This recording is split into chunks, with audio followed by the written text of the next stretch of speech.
Hey YouTube, it's Walkabout Man here again, and welcome back to my channel. Today I'm going to be taking you on a virtual tour of the British Museum. Now, the British Museum is one of the world's largest and most comprehensive museums, housing over 8 million objects from around the globe.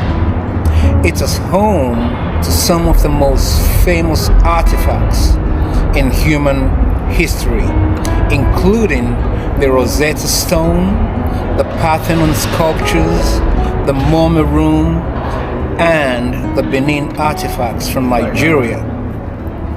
Today we are going to start our tour in the Great Court, which is the heart of the museum. The Great Court is a vast domed space that houses the famous Rosetta Stone, which is key to deciphering Egyptian hieroglyphics. It is also home to the Elgin Marbles, which is a collection of sculptures from the Parthenon in Athens, Greece. Next, we will head to the Egyptian Sculpture Gallery. Now, this gallery is home to a massive collection of Egyptian artifacts, including statues, mummies, and jewelry. Now, it is a fascinating look at the ancient Egyptian civilization and its rich culture. Next stop will be the Africa Gallery. Now, despite the museum being home to countless treasures, one collection that stands out for its controversial history is the Benin artifacts from Nigeria. Now, this gallery is home to a vast collection of African artifacts, including mask and bronze sculptures. It is a fascinating look at the diverse cultures of Africa. Now, we will also take a look at the museum's collection of Islamic art, which is one of the largest and most comprehensive in the world. Now, it features a wide range of objects from the Middle East and North Africa. Then I will end the video with a quick pit stop at the Room of the Crosses. This room is home to a collection of Christian artifacts, including crucifixes, icons, and sculptures. It is a beautiful and peaceful space that offers a glimpse into the history of Christianity. Now, welcome to a treasure trove of history and culture. Let's go wander around.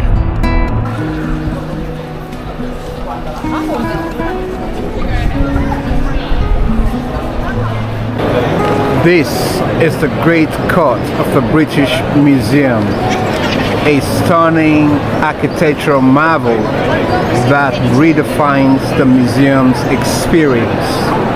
Now, as you step inside, you're greeted by the iconic glass roof that was designed by Norman Foster, spanning over 2 acres. It is the largest covered public square in Europe. It allows natural light to flood the space, creating an inviting atmosphere for visitors.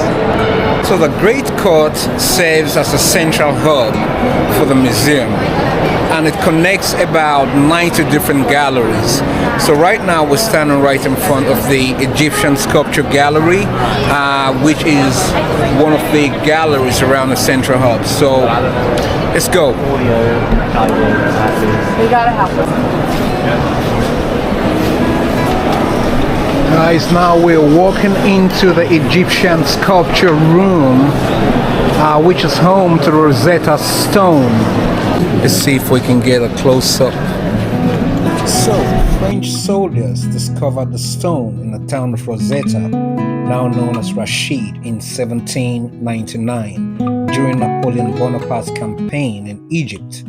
The stone is inscribed with a decree that was issued in 196 BC, featuring three scripts: Greek, Demotic, and hieroglyphics. This unique combination made it key to deciphering ancient Egyptian writing. When the British defeated the French in Egypt in 1801, they seized the stone under the terms of the capitulation of Alexandria. The British government recognized its importance and decided to transport it back to Britain. Now, in 1802, it was officially presented to the British Museum, where it has remained ever since. So guys, now we're walking into the area where you have quite a lot of sarcophagus. So guys, this museum is home to remarkable statues of pharaohs and deities. These monumental pieces here were designed to inspire awe and demonstrate power, serving as a testament to Egypt's rich history and a striking reminder of the grandeur and ambition that defined an entire era.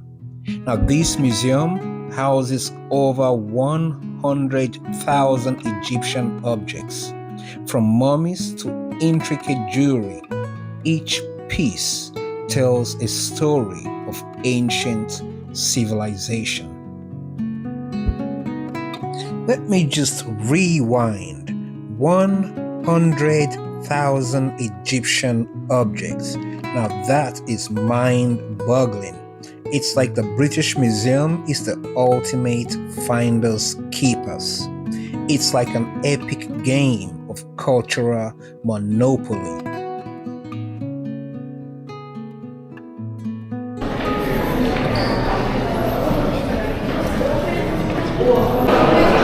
Now we're heading into the Africa galleries. Here you will find over 200 objects that span thousands of years, showcasing the incredible craftsmanship and creativity of African people from way back. One highlight is the stunning Benin Bronzes, intricately crafted plaques that once adorned the royal palace of Benin. Now, these masterpieces not only demonstrate advanced metalworking techniques, but they also offer insight into the political and social structures of their time. Now, let's talk about their origin. The Benin Kingdom, located in present-day Nigeria, was renowned for its artistry and sophistication. Now, in 1897, during a punitive expedition by British forces, many of these priceless items were looted and taken to Britain.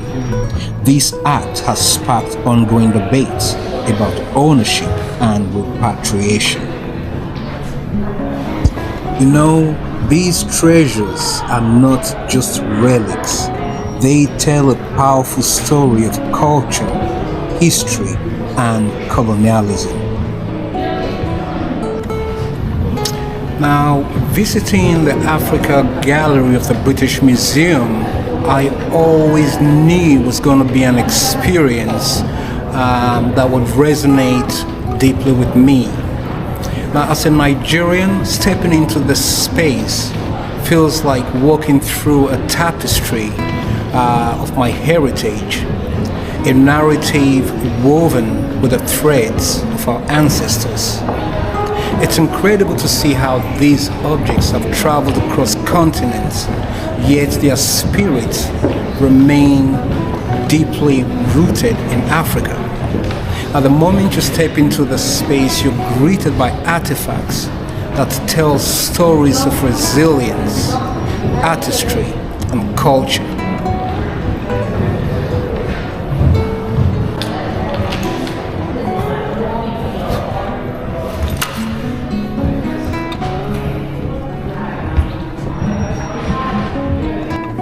This is the Islamic Gallery, another stunning showcase of art and culture that spans over 1,000 years.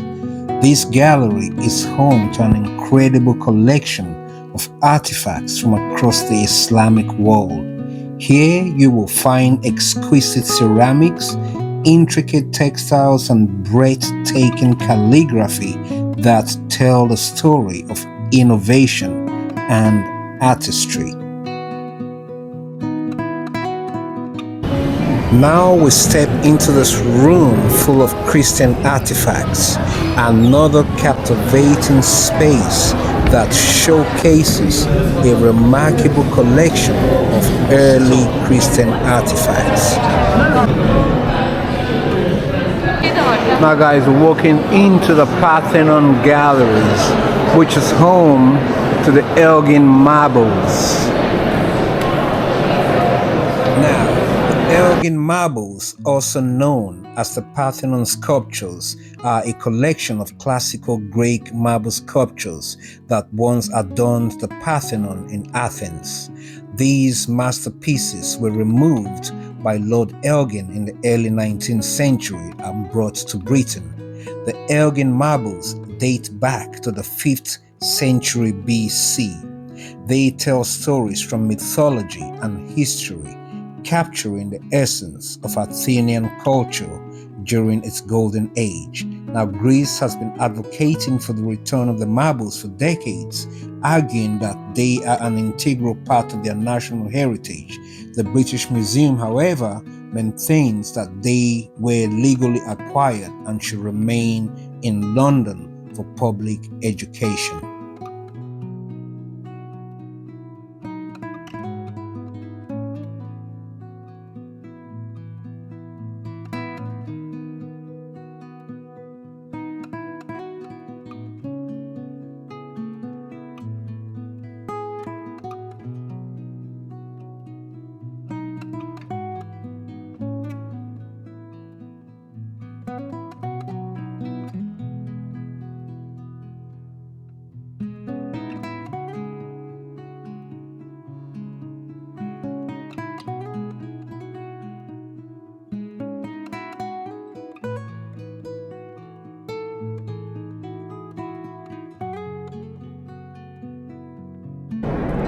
My visit here today, if anything, has challenged my understanding of arts, history, and ethics.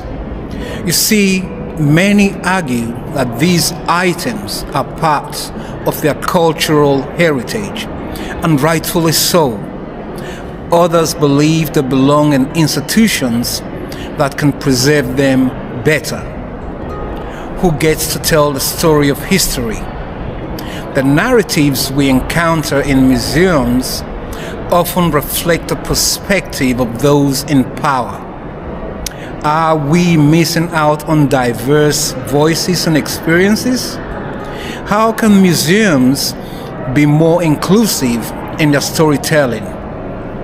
And what role does art play in political discourse? Many of the pieces in here provoke thought about social justice, war, and power dynamics. Should art challenge the status quo, or should it just serve as a means of escapism? I hope these questions not only spark some kind of dialogue, but also encourage us to reflect on our values and beliefs. So what's next? Will institutions like the British Museum take meaningful steps towards restitution? Let's continue this conversation and advocate for a future where cultural heritage is respected and returned. So when next you visit the British Museum, don't just admire the artifacts, engage with the stories behind them. I hope you enjoyed this virtual tour of the British Museum, and if you did, please give this video a thumbs up and subscribe to my channel for more travel vlogs. Until next time, always stay curious.